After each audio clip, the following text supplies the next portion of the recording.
December 18, 2025. Kennon Road.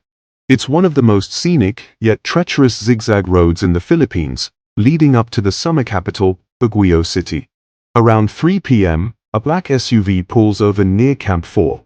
A woman steps out. She's one of the most powerful career officials in the history of the Department of Public Works and Highways.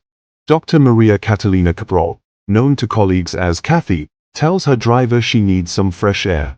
She wants to clear her mind. She asks him to leave her there alone. 2 hours later, the driver returns. The roadside is empty.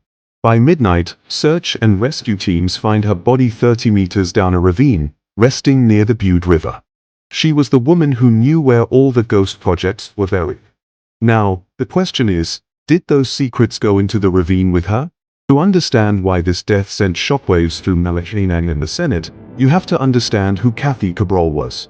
She wasn't just a political appointee. She was a legend in the DPWH, the first female rank-and-file employee to rise all the way to undersecretary. She had 2 doctorates. She led the Philippine Institute of Civil Engineers. They called her Woman Infrastructure.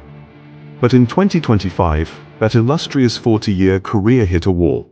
Cabral was at the center of a multi-billion peso scandal involving ghost flood control projects. Investigators alleged she was the gatekeeper, the one who handled the allocables, or the project insertions for lawmakers. Just days before her death, the Senate Blue Ribbon Committee was closing in. Senator Panfilo Lacson noted she seemed ready to talk, but she was under immense pressure. Let's look at the timeline of that final day. Morning, Cabral and her driver check into the Ion Hotel in Baguio. CCTV shows her eating, moving alone. No mysterious meetings with contractors. 3 p.m., she asks to be dropped off at Kennon Road. 5 p.m., the driver returns, she's gone. He checks the hotel, then returns to the cliffside. 8 p.m., her body is spotted. Initially, the public whispered foul play. How does a senior official just fall? But the autopsy results, released by DILG Secretary John Vigramala, told a grimmer story. Blunt force trauma. No signs of a struggle.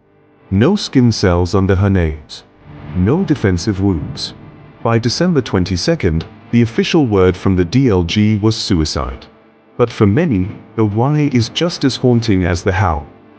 Was she a mastermind who couldn't face the music, or a career official crushed by a system of corruption she could no longer control? Even in death, Cathy Cabral hasn't found complete silence. The Ombudsman has subpoenaed her gadgets.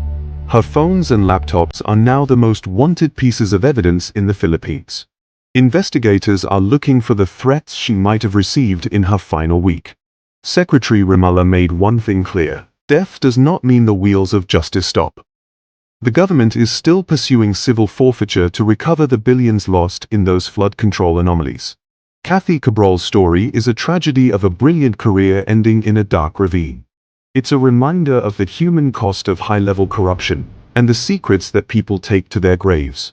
We'll be following the forensic report on her devices as it's released. Was there a final message? Or just a list of names? Thanks for listening to the breakdown. If you have thoughts on the Cabral case, join the conversation and drop your thoughts at the comment section.